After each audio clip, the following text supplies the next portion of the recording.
This morning, Diana Boston waded through floodwaters to get her family and pets to safety. I was frozen already. I was on the verge of hyperventilating or whatever you call it, getting too cold, and I couldn't barely even function. A large chunk of the city is underwater after the nearby Coldwater River spilled its banks and poured onto properties. Inside, I'm tearing apart. On the outside, I have to stay strong. Like I said, I have my daughter and my pets, and they can feel when they're getting sad or upset or agitated. The city's water treatment plant is flooded. That has forced the evacuation of the entire community, more than 7,000 people. Emergency officials are telling them to go to the cities of Kamloops and Kelowna. My heart goes out to people. I know we've had people come here to City Hall to ask if they can please go and collect a few things from their homes, and we've had to tell them it is simply not safe. This is the big school bus over here. Do you want to try and get onto it? Or? Yeah, that'd be awesome. Yeah, okay. Alex Watson and his partner, Jessica DeWitt, watched as water streamed into their kitchen early this morning. Heartbreaking. It was heartbreaking.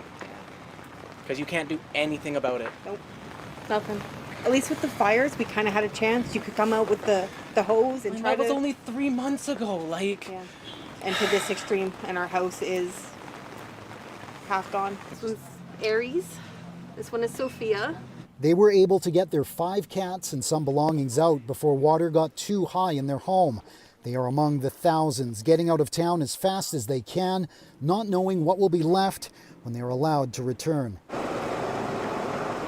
Brady Strachan, CBC News, Merritt.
Okay, well, good morning, everyone, and welcome to Environmental Coffee House. I am Sandy Shellis, and as usual, I have a very packed show with a lot of information, and a guest, Kameshwari Kate, will be joining us from, she is in British Columbia. She lives in Vancouver, and we will be bringing her in soon. I want to say hi to everybody. It's really great to see all of you in the chat for my morning show. I appreciate it. I was up late working on this. There's a lot going on, a lot. So cheers. Welcome to my coffee clutching.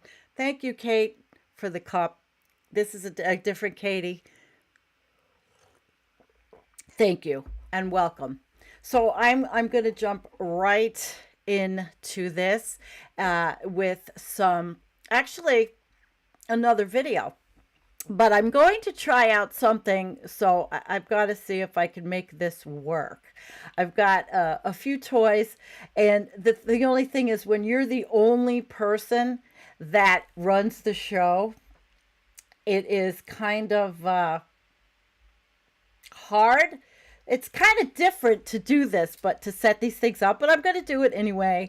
I'm going to get me in here, and then I'm going to get the screen share in here, and I'm going to get this, and pretty soon it'll be easy for me to just do this stuff without even having me, it's quite a learning curve, especially lately. I've been on this really big learning curve, and because all summer I was outside and I had so many problems, and now I'm just trying to fix the sound problems, and here we go. I got it. All right. So I'm going to make my screenshot a little bit bigger, and I'm going to show you I have another I've got another video here from, this was aerial footage above Abbotsford, and we all know what's going on in British Columbia, obviously, and it is really disturbing to know, for all of us to watch after the fires and the fires, and now the atmospheric Pineapple Express that's exaggerated because of look at this. Look at this one. Oh my God. It's just awful.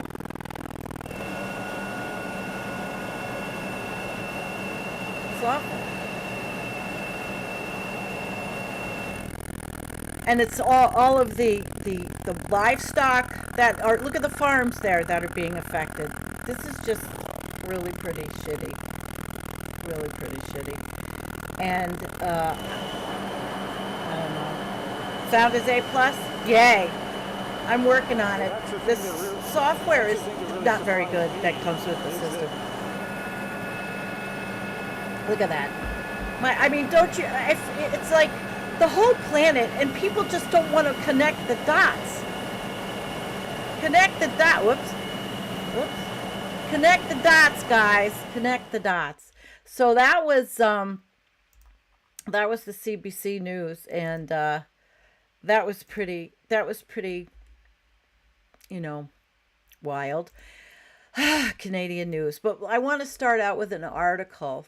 Well, I got a ton of articles. So I have a ton.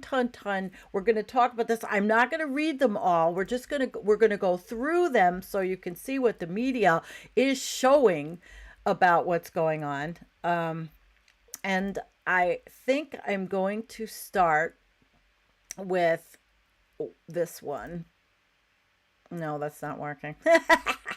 Okay, here it is. Now, again, you just give me time because I'm learning to use all this bells and whistles, and I can show myself here, or I could screenshot it, but we'll just do it like this. So catastrophic flood warning issued for, now this is the one, Sumas Prairie. That is where the problems really lie right now. It's farmland, dairy cows at risk of drowning, and hundreds of thousands of chickens. I mean, it is just terribly sad. This is the Fraser River, and this was predicted to flood into the Sumas Prairie and surrounding areas. That was last night. So today, there's all kinds of hell has broken loose. So I'm going to move on to the next article, which is just showing you exactly what's going on. But we're going to go into a little bit of the science behind it. BC's Fraser Valley is no stranger to floods. Experts warn extreme weather is likely to become common. And we all know this. We are all very schooled in these problems, these issues. Are we not? I'm going to try something, and I'm going to try something else, and I'm going to try something else. See, I got the atmospheric river back there. All right, so I got my screen share on. This is pretty cool. And if you see, I can make this smaller and just show you. There's the atmospheric river. Look at that. That's actually the atmospheric river that's over over Canada. And even some of it hit Washington State. Yep, Washington State got hit.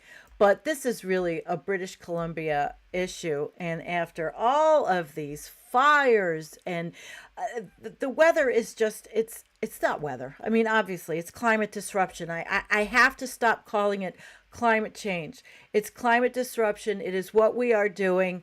And if we want to educate people about this issue, we have to call it climate disruption, because if you say climate change, people that I know say to me, well, the climate is always changing. And that is, that is, it's like you hear the climate is always changing, and this is what it does that in my head.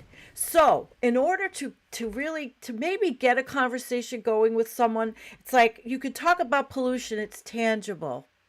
You can say, wow, we've really polluted, the planet. We've really polluted the air.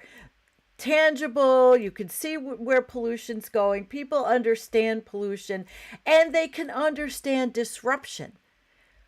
The climate is being disrupted by us.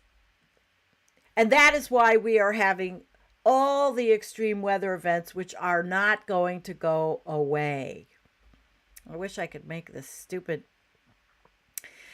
bar go away on the bottom. But anyway, so it says we're gonna get this. This is gonna happen. Marilyn Penner, Alan Troop, and Nora Weber have spent a combined 170 years living here. Okay. Living here. They cannot remember a flood resulting from just a matter of rainfall. No, because it's not like, it's a different type of atmospheric river. The Pineapple Express has been given steroids. Entire communities in the Fraser Valley east of Vancouver were overwhelmed with surging water on Sunday in one of the province's most severe flooding disasters in decades. Roads collapsed and fell apart. Hundreds of stranded people had to be rescued by helicopter, and cars disappeared into the muck. Houses were pummeled so badly, one meteorologist said it looked more like they'd been hit by a car rather than water. So some of the level of flooding is a recurring part of life in the parts of the valley, and a relatively flat area named for the temperamental Fraser River and surrounded by steep mountain ranges. And I will tell you that the pumps are failing. There are pumps that are failing. And that is a big reason why this is happening. It's a big, big, big reason why this is happening. And I'm looking for something that I had. Oh, I don't know what happened to it. It was the evac map, which, yeah, there it is. That's Sumas Prairie. That's the evacuation map. And that's the area that is being evacuated so people can get out. Yeah, so people can get out. So that's the evacuation area. Experts agree what happened this week is exceedingly rare, but warn they expect these rarities could become more intense, more common, as the planet warms. Very, very unusual. These floods happen when unusually warm weather, spring weather quickly melts an unusually large snowpack. But no, this is different. It happened because a month's worth of rain poured into the region in less than 2 days. All right, less than 2 days. Very furiously. And this poor woman, Marilyn, oh my God, they've gotten hammered. Now, farmlands, that was the 1948. This has happened in 1948. So it's not like it hasn't happened before. Again, it's the severity, and it is the how often it's going to happen. So I'm going to move. Yeah, see, for 1C of warming, the air can hold around 7% more moisture. Oh, here they say it's increased 1.2 C since industrialization, according to the World Meteorological Organization. Wow. They were broken. We'll just look at the pictures here. This was Princeton, because we're going to talk a little more. I have another article. I have a lot of stuff. Let's see if there's any more pictures here. Yeah. They got hammered. It's just so sad to see. Look at the mud on the floor. It's just really horrible. Princeton. This is Princeton. It's all over. Chilliwack. And Abbotsford. Very badly flooded. I showed you in the video I made. People are they're just besides themselves. And search and rescues are going out. In Surrey, British Columbia, they're beside themselves. Farmland, Sumas Prairie, here it is. And the race to save the livestock is completely on. Oh my gosh, I have a lot of information here, and there was a picture, there was one video. It may have been, no, I might have lost it, but it was a man riding one of those jet skis, pulling the cows, literally pulling the cows. Look at that farm. I'm going to go closer and look at, my gosh. My heart breaks, because this kind of area is like where I live. It's similar. Not the mountains, but the farmland. And I just can't imagine experiencing this, but it's coming. We get torrential rains now in the summer. There's a flooded road. That's Tuesday, flooded. Maybe it was unflooding. Here's an aerial view of Lytton. This is, Lytton. Lytton looked like, Lytton looked like this. Yep. Lytton. That was what was happening then. And that's what? Months ago? Okay, so that's months ago. This is what it looks like now. Look at that. Now we can put both of them up. That juxtaposition, that one. Look at that. Holy crap. So British Columbia is getting hammered by this. Why? Because of the unique position they're in? Well, there's more. And actually, I'm going to go right into it. And then I'm going to bring Kate in. Okay? I'm going to go right into this article. And this is The Guardian. And I want to talk about how the poor forestry fuels the floods and fires in Western Canada. Because I have a whole lot of stuff. I have more. Canada Cuts rail link to Vancouver. I have, this one is another one we might show, but maybe we could show it when we're together. This is even more graphics. Of course, there's going to be graphics because we're all just watching. We're like driving by on a highway looking at the wreck, but we're doing it online. It's terrifying. Kate sent me this. Rain and windstorms impact felt across southern BC. How terrifying. Yes, the whole world is terrified. And this is an article actually I found in Science World. I'm going to put all these in the show notes. Vancouver, a legacy of BC's temperate rainforest. But I'm going right here. I'm going right here. And let me make it a little bit smaller so you can see it. All right, tipping point, and it's logging. And I was feeling really guilty this morning when I was filling up my wood stove. Oh shit, doing this and doing that did not feel. It didn't feel really good, but so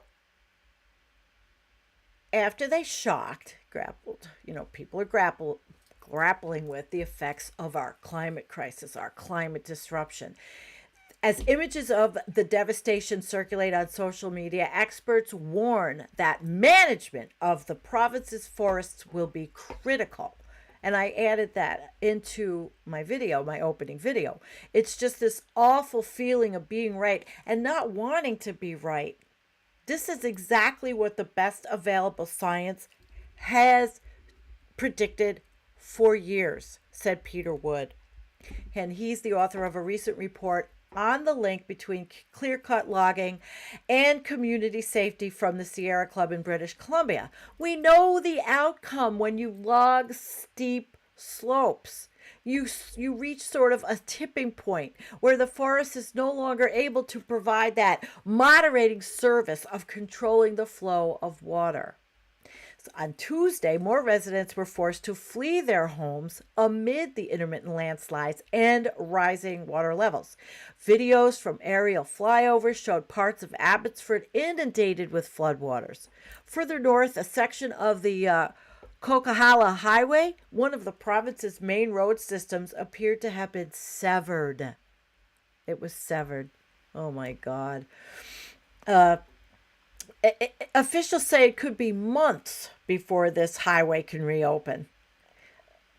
Months before one of the province's busiest highways reopens.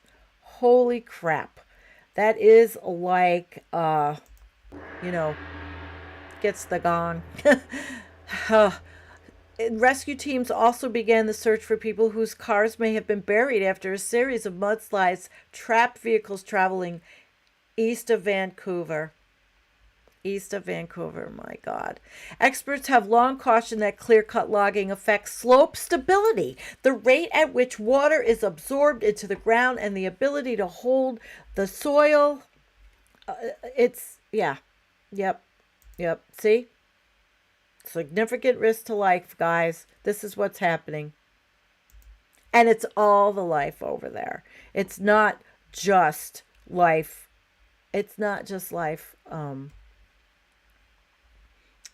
At people, animals, and the animals that they raise for slaughter.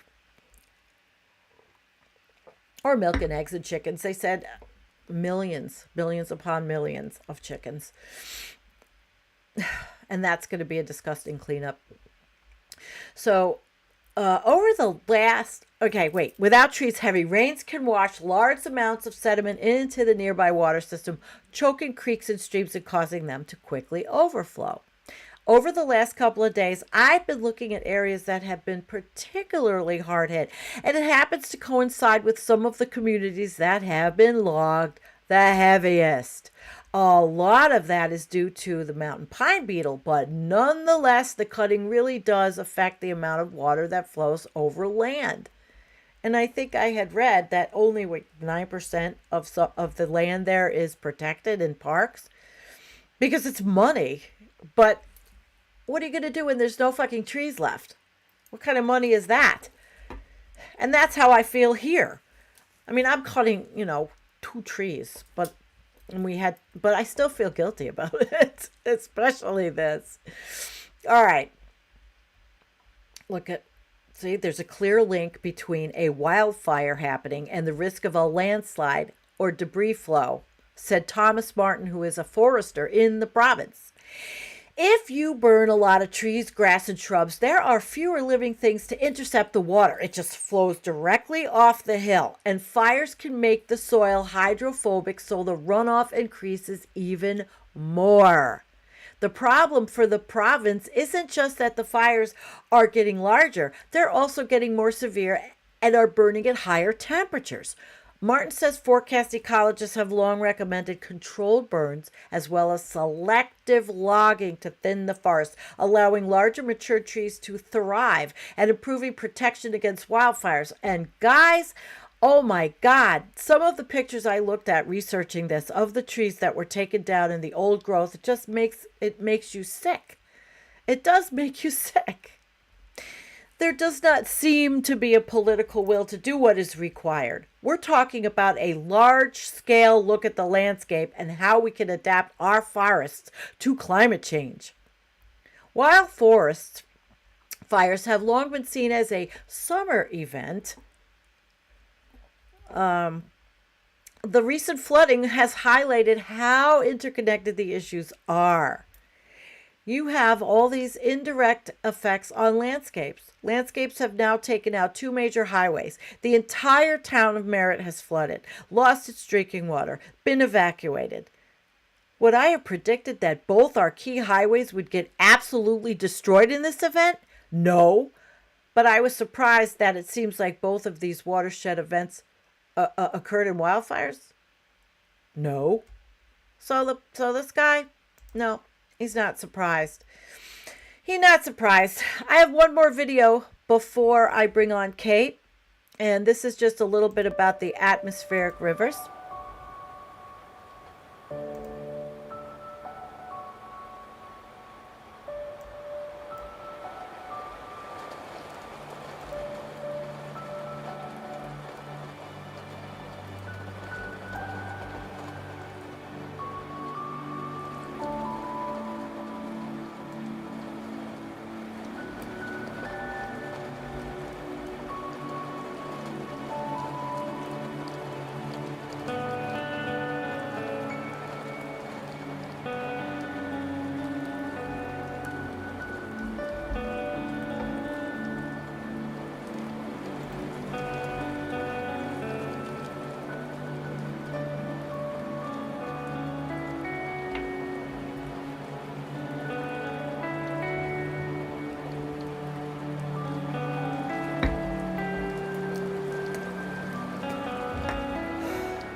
Yeah, I thought that was a good.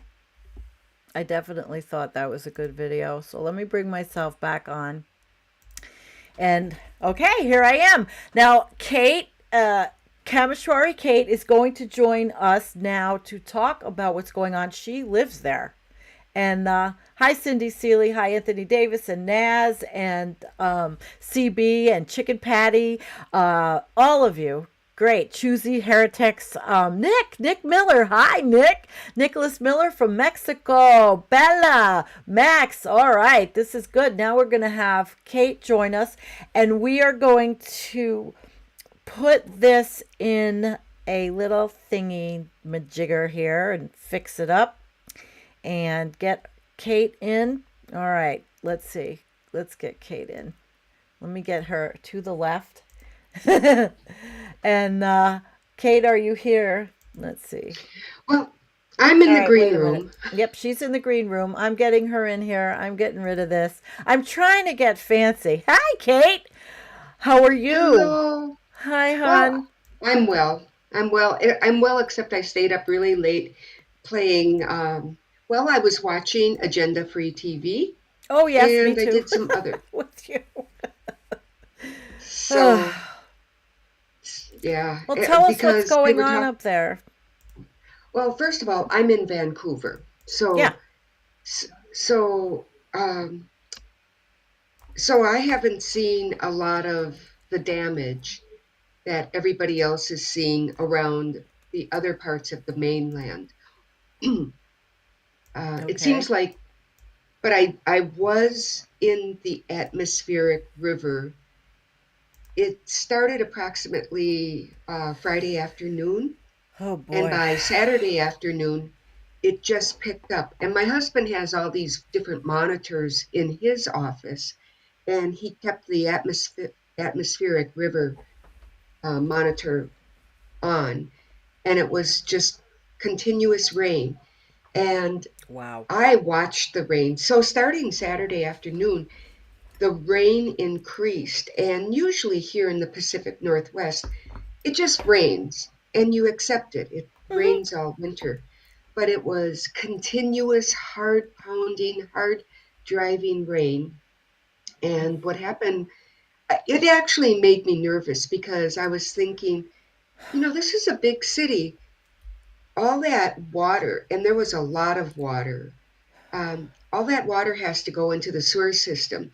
If the sewer system gets clogged up, and I live in a building I'm on the 25th floor of a Wow. 36th floor building. If, It's not gonna and I'm flood. surrounded, and if all that sewage backs up, Oh, so painful. I don't know why, but I started having anxiety about that. So as the as the water as the downpour intensified overnight, I ended up having a lot of anxiety. I broke Oh, out. I jeez. couldn't sleep. My husband couldn't sleep because I was so nervous, and I don't know why was so nervous about it. And then it wasn't until Sunday night that we started hearing about all the other parts of British Columbia that were underwater. Oh, And jeez. so I woke up early Monday morning to listen to CBC News, Mm-hmm. and I heard that bridges had been washed out. And there is actually, on Monday, it was announced that there is no road connection by land from Vancouver to the rest of Canada. Huh. And as of this morning, there are discussions with the United States so that people who are stuck here in the lower mainland Mm-hmm. or stuck up in the mountains, and I do Mm-hmm. have friends that are up in the mountains that are supposed to have returned this weekend, but they can't, and they were stuck in No. cars and had to be airlifted and transported over to Hope. Well, this is it's some scary, scary shit. And it is something I think everybody is going to have to accept if they have if they're any kind of intelligence, or they're not swayed by all of the deniers that are telling you, oh, it's not happening, and people that are living through this, of course it's happening. No, it's all normal. This is just what happens. And somebody said, I was reading a comment, oh yes, this is once in 100 years. Oh, it's not going to be once in 100 years, I don't think, anymore. What do you think, Well, Kate? this is this second atmospheric river that um, British Columbia has had in about 3 weeks, I think. Three And weeks yeah, Wow. so definitely and we talked about this previously, like over at Black Bear News, and you've covered it about the atmospheric, the jet stream broke, Mm-hmm. Mm-hmm. and it appears as if like the rotation of the Earth is working on creating the new the new level of jet stream, the new normal. Yeah. Well, yes. Paul talks about that a lot. Paul Beckwith and Jim Massa talks about that a lot, and Nicholas Humphrey talks about that a lot. Yeah, we're learning. We're learning, and it's adaptation, like they said at COP26, talking a lot Yes. about adaptation. Speaking of Paul Beckwith, that interview you had with him the other night is excellent. If you haven't seen it, Oh, thanks. share that.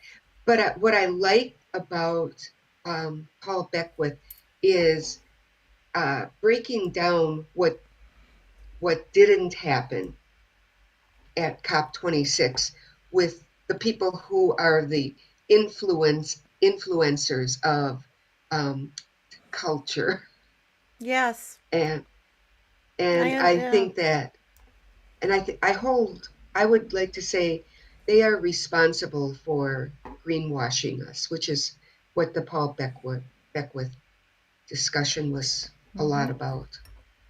Yeah, thank you for sharing that. I was going to edit it actually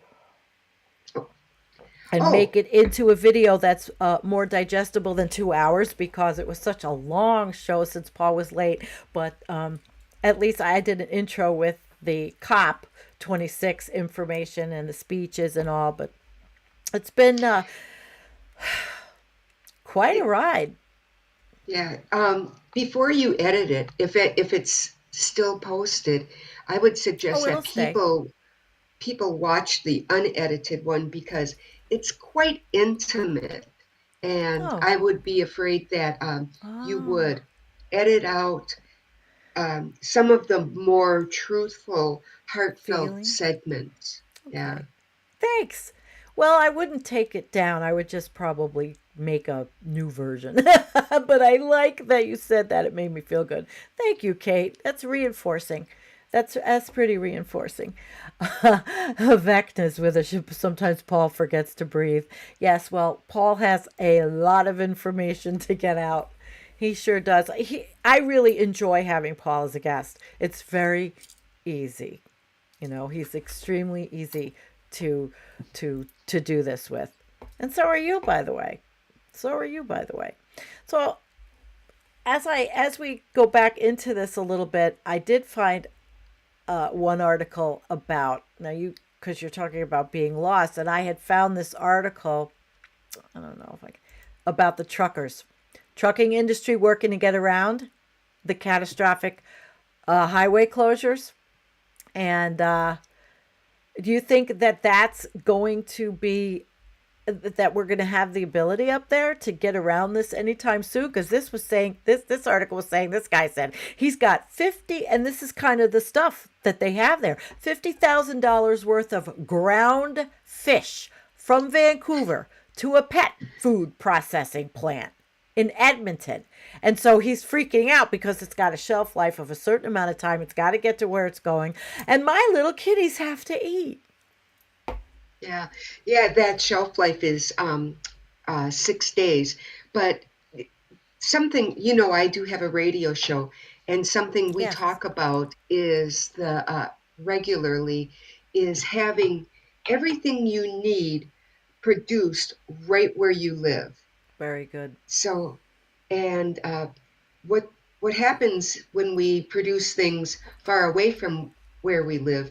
Of course, we're adding to the um, CO2, but we're sending jobs out of our area, and there are ways to do regenerative fishing, regenerative farming that really help the earth and really help the atmosphere, and yet sustain the people that are living in the area. Areas So, all over.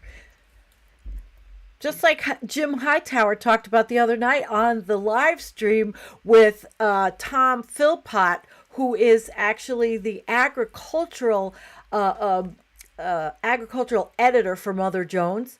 And in all these publications, there are not many with an agricultural editor. Tom Philpott is his name. And it was the Jim Hightower show on Free Speech TV. They were talking all about this topic, regenerative, local, because it's going to have to happen, along with really basically ending factory farming, because factory farming, we're seeing it right now.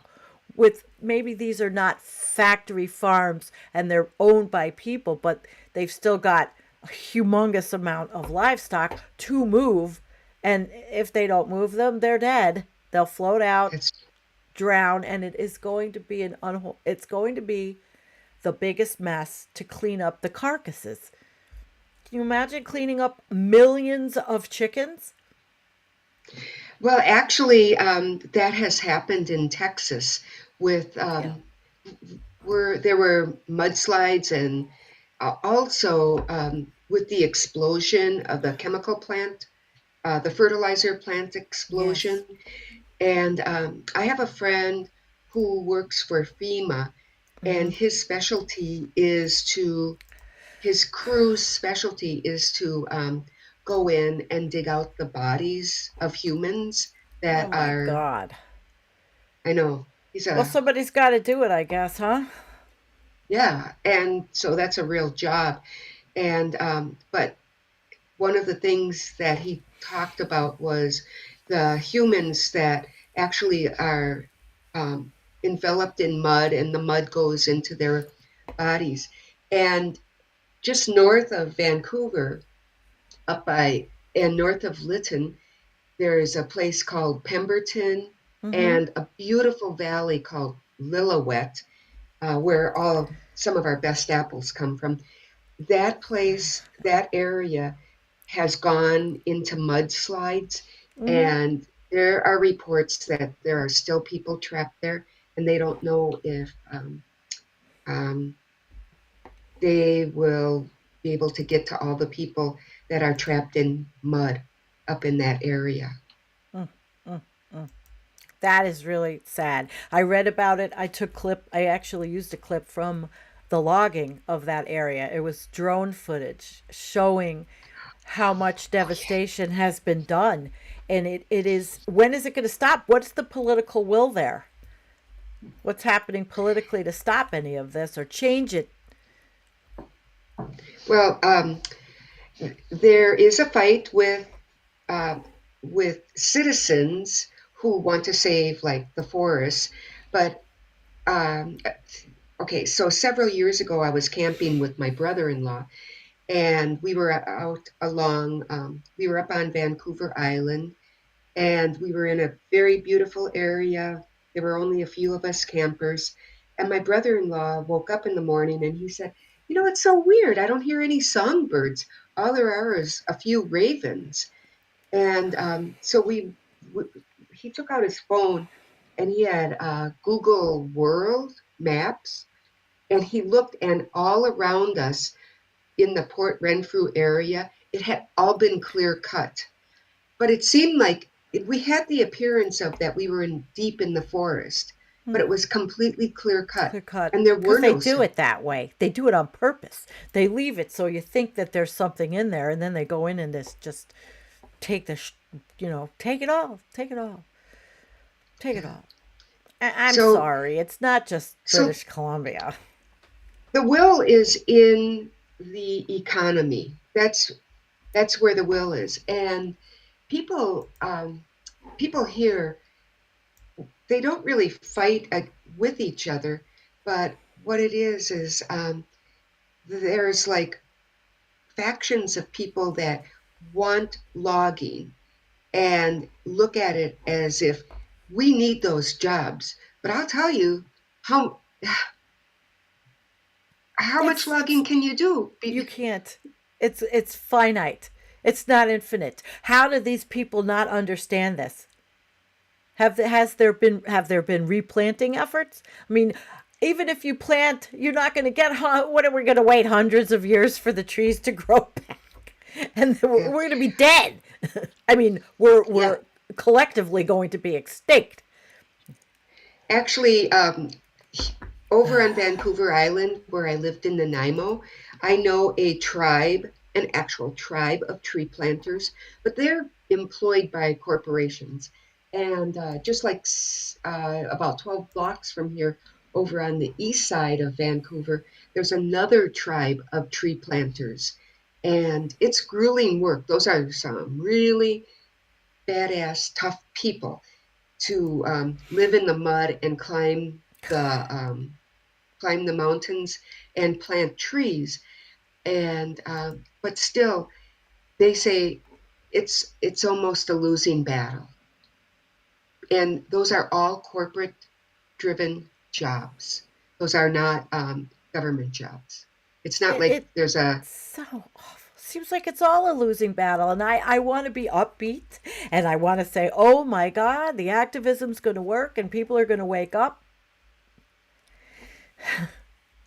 What? Well, I'm speechless sometimes. if you Not do very some often. work, if you look about what's going on near Port Renfrew, at the Ferry Creek Yeah. logging site, you can glean a lot of information about that. People from all over Canada come to stay on the Ferry Creek logging site, and that's a big battle up there. And there have been Are some. All Yeah, right, let go me see ahead. if I can. No, I'm nothing. You talk. I'm looking for Port Renfrew. I'm going to see if I can pull something up while you're talking. It's called Ferry Creek. And so people from all over Canada come to fight that battle.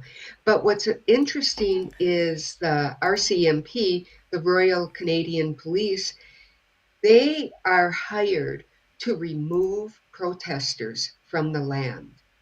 And but it's the corporation. There you go. Yeah, there You it have is. it up.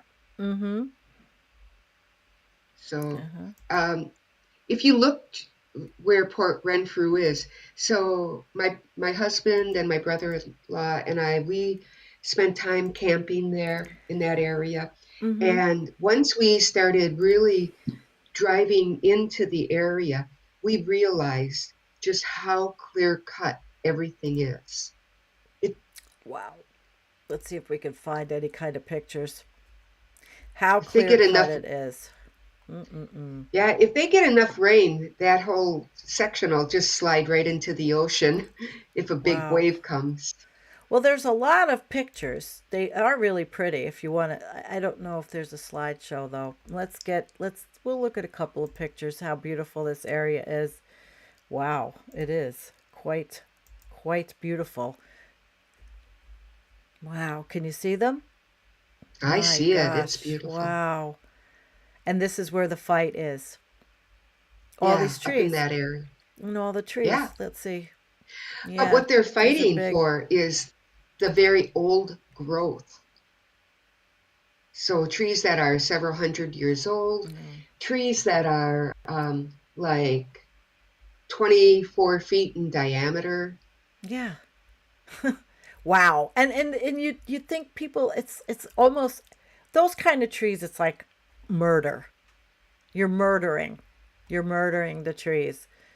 And Mhm. people don't realize it. They don't care because they're not educated enough. And that's a sad state of affairs when education is so lacking. And that, in my opinion, schools, kids need to be taught now about all of these issues, about logging, about changing over to something different for them. But, I don't want to say green energy and we're greenwashing. I'm not commenting. It's going to happen no matter what we do. Mhm. I But watched. Sandy, we talked about this in chat. Hmm. Remember my weekly reader? Didn't we Yes, learn to the be weekly. environmentalists? We Yeah, when we learned to were be kids. environmentalists back then. Yes. And I don't know and what then the what school happened? districts are teaching. I have no clue because I'm not on the school board. I don't, but it's an interesting topic, and I thought it would be great to go to see what I'm paying the taxes here, right? I'm paying school taxes, sit in on a school board meeting, see what they discuss. If it's all financial, do they talk about their curriculum? I don't know. I don't know. Do you know what goes on in Canadian school districts? I sure don't. No, I don't either. So but if anybody does, certainly let us know in the chat if anybody understands. Yes, the weekly reader. That's right, Judy. It's a long time ago, but we all did get those kinds. Even my daughter, who's 33, got an education in understanding environmental issues. I don't know how much, I don't know how much, but okay, it's been interesting. I'm looking for there was Well, one more thing I had and I wanted to oh, the wait, don't go. It was about, okay, it was about the hottest, the clear cut logging and the hottest day on record. in And in Lytton. yeah, they went to 47, right? And I can pull up this article very quickly and see if I can. I'm going to try something. I want to see if I can get you up here too. No, I can't get you because I didn't edit you. I'm going to get you in here. Okay, we're going to get little Kate. Here we go. Look at that. I did it. I got it. I didn't edit you. All right, we're going to put you on top with a skinny line and me over here. And we're going to look at this article together while I play with my stuff from the Narwhal. And this, this was a good article, and I'm glad you're here with me to share this. So we'll go with this one before I let you go and try to get a little bit. I mean, we've been an hour. I wanted to cover Egypt a little bit. I'm probably not going to have the time to cover it oh my goodness, cover it as much as I would like to. But this article is talking about climate change, heat. So in a moment of weakness. Now this was from June. I agreed to run a 20-kilometer stretch of the Juan de Fuca Trail on the southwest of Vancouver Island from my gym. Now I'm sure you could probably, where that is. It'll be fine. You do? Yes, I've been there. Yeah, sure. And he Dozens says, of times. It'll be fine. I thought, he said, comforting himself, with thought, which is delusion, that it would be a fun, elongated walk in the woods. But as the date rapidly approached, there was just one problem. Our fun walk in the woods turned out to be smack dab in the middle of British Columbia's worst heat wave on record. And you lived through that. I mean, I think we were all talking about it this summer on the different chats of the shows that we watch, right? So Yes. the fun walk was terrible. And he laughed. And within 30 minutes, he said, coated with mud and drenched with sweat, the temperature in Victoria was on its way to hitting 35.6 degrees Celsius that afternoon, making it the third hottest day on record. All right, so I want to get down a little bit more to the science part. Just as the climate change is expected to generate more extreme weather, intensive forest management, namely clear cutting, creates extreme conditions locally in at the landscape level. So this is a big topic. This is really important. Really important. The old intact forests act as a moderating influence on the landscape. They create their own microclimate.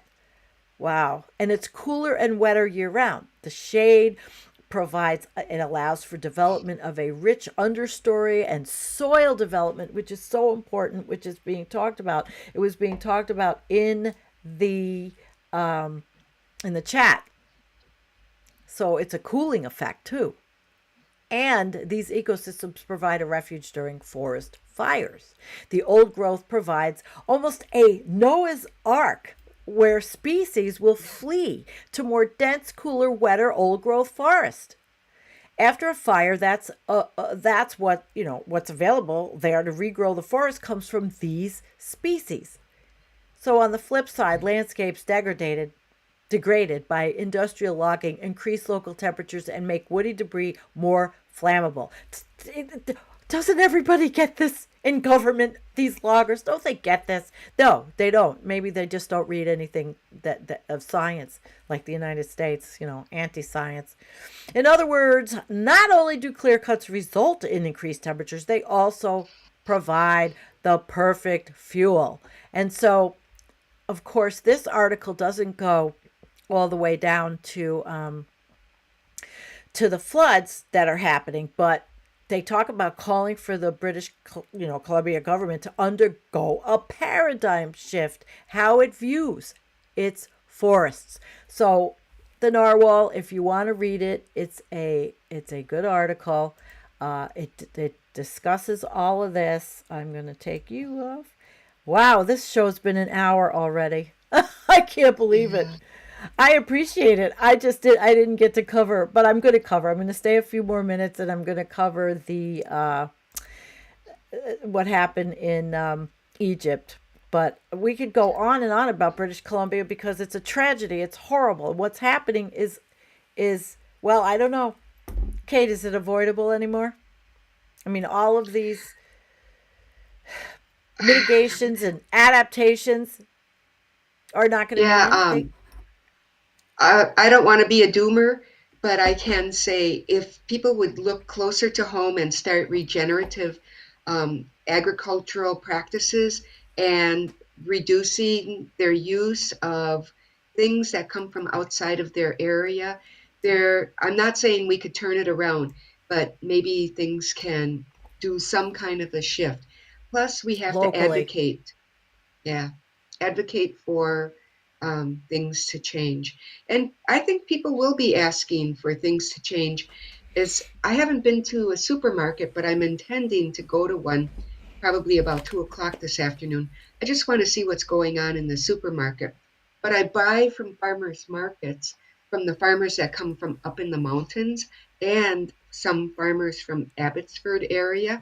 Oh, So boy. it'll be interesting, to see what what's there and how they weathered. But I know my farmers from Pemberton and Lillooet will not be. There's no way they can get down here. Wow. You know what? You'll have to fill us in. You'll have to let us know. Maybe, make a post and let us know what's happening. And I will be doing a show. I'm going to actually see if Tom Philpott from Mother Jones will come on with us. He would be an awesome guest. Yeah. I just, I need 3 of me. But Kate, I'm going to let you go and I'm going to thank you for coming. I want to just quickly go over the Egypt issue really quickly. Kate, Bye. Thank you again. Okay, well, that was Kate, and I really appreciate that she came on to talk about that, to talk about Canada, because I have a million articles about it. But I really wanted to move on really quickly before we go, because I had so much stuff here.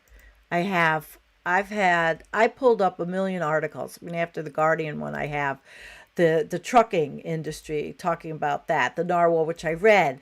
I have another video, which was the guy on rescuing the see, here we go. Rescuing the cow. I mean, this is going to, what a Herculean effort this is going to be to save those animals. It is. It just is. And then I had, look at that. It just breaks your heart. But I want to move on really quickly because I have been, just show you, look at all this stuff. All this stuff. She was talking about Pemberton. Kate was talking about Pemberton. And, all right, I'm going to move on. Stay with me just a little bit more.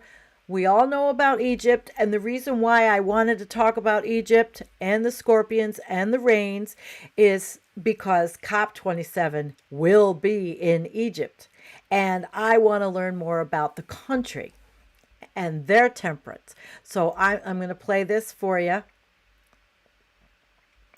and what's going on there. Accompanied by a fierce storm. It all happened in the city of Aswan, the largest city in southern Egypt.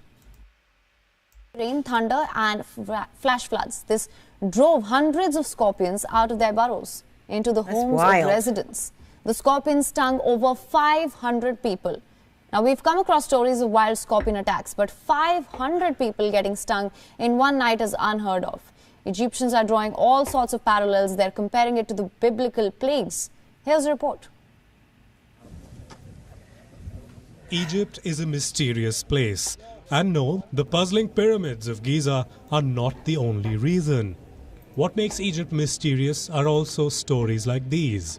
500 people getting stung by scorpions. This happened in Aswan, the largest city in southern Egypt. Last week, the city was hit by a fierce storm. There was heavy rain, thunder, and flash floods. It sent the people of Aswan scurrying for dry land from their mud brick houses. Awaiting them at home were some deadly guests. Hundreds if not thousands of fat-tailed scorpions with their tails full of toxic venom. They'd been swept from their desert burrows by the rains. They burst into homes through cracks in the walls. On Friday night alone, the scorpions stung a total of 503 people. All of them had to be treated with anti-venom. Some of them are still hospitalized with symptoms of fever, pain, sweating, muscle tremors, and diarrhea. As for the scorpions, they've disappeared back into their burrows. An estimated 31 species of them live in Egypt. This includes the Androctonus, which are thought to be the deadliest scorpions on Earth, and the so-called Deathstalker scorpions, which sting dozens of Egyptians each year. But 503 bites in one night is unheard of, that too on a day of incessant pouring. The news may sound like the story of a biblical plague, but it has a modern explanation: climate change. The rains in Aswan had been the heaviest in 7 years, but rarely have residential areas been flooded, that too with scorpions. Egyptian meteorologists say it's all connected to climate change, which has hurt Egypt's olive and date harvests, turned vast swaths of farmland into desert, and now it is causing rainstorms in a desert city with scorpions on the loose. Bureau Report. WION, World is One. WION is now available in your Pretty country. hairy. Download the app now. Get all the news on my opinion, it is pretty hairy stuff. NPR reported on it, and at that time, but pretty much that news article told it all. So I wanted to tell you, in my opening video, I had showed a graphic of the rainfall amounts that happen to fall in this place, and it's not a lot. So these are definitely freak. This is a little article. As climate emergency worsens, freak lightning storm sends snow and scorpion plague on Egypt's Aswan. Yep, it was pretty hairy. So Egypt is feeling the effects of climate change. Okay, and COP27 is scheduled to be there. I wonder. Let's hope that there's no scorpion descending upon COP27.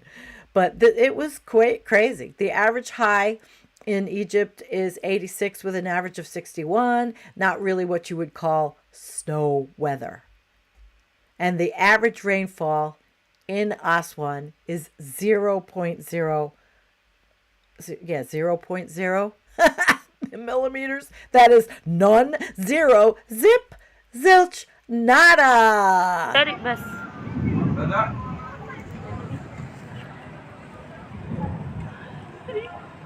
I'm not showing this whole thing, but you get the drift.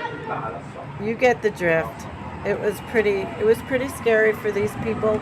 Frightening as shit for them. Yes. So this guy had lived there, and he said he doesn't remember much. And he said the ancient Greek historian Herodotus called Egypt the gift of the Nile for this reason. It's just a big desert. And only the Nile River running through it from eastern Africa down to the Mediterranean allows the country to have its present population of over 100 million people. This is going to be one of the worst countries hit by freakish changes in the climate, and I'm telling you, they know it. Egyptian climate scientists have no doubt that the Aswan storm was a manifestation of this, of climate change, and the scorpions, they get flush of the day. We can't go without it, so we're going to flush those scorpions away. Here we are. They saw freak storms before this, but not like this. So the tragedy underlies the ways in which climate change-driven superstorms and other severe weather drives wild creatures into human spaces where they can spread exotic viruses or simply just attack. Oh, I thought that was an interesting article, and All of them will be in the show notes. So it's scorpions, yuck, but that's what happened. But interestingly enough, the country will be it will be the host of COP, so they are very interested in climate change, knowing what's going on. This is the average rainy days. It just shows you that there's really none, hardly any. All right. And the COP27, COP26 tie-in for me is here with they're hosting, and this is where's her name? She's the environmental minister, Yasmin Food. I knew that. Okay, Yasmin. Our commitment as the next president is to carry the torch and build on the success of the current presidency, which is the presidency of COP26. Now, she says we're inheriting a heavy legacy from Glasgow. Egypt's lead climate negotiator, Mohammed Nasser, told Climate Home News.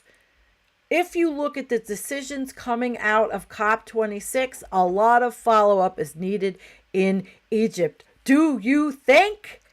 I'm just going to show you who she is, and then I'm going to end the show. But I wanted to make sure I ended with a lead-in to the Conference of the Parties, because all of this stuff is coming to a head. So here we go. Let me make sure I have you to be the next. Okay, here we go. Let's get it. From different countries, developed or developing country. Let's get her cued right. That we would be able to move forward and save the planet. Save the planet. And the last question, a lot of people would like you to be the next COP president. I know that Nigel Topping and Gonzalo Munoz, the high-level champions, are supporting you. A lot of women as well want you to be the president from the She Changes Climate platform.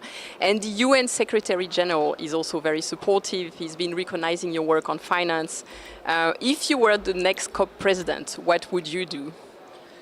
Being a president of the COP, it's very important that we would make sure that everyone is consulted, that we have an inclusive process, a transparent process, a meaningful participation of all stakeholders, not the parties to the convention alone, but the civil society, the youth, the children, and definitely above all, the women, and empowering women in that process. Our president has been giving so much attention to women, whether in the parliament by more than 25%. We are 8 women in the cabinet. So this is very important to even send a message to our future generation that combating climate change requires equality, requires inclusive process, transparency, but requires women to be at the head of that process because they are responsible in many areas around life.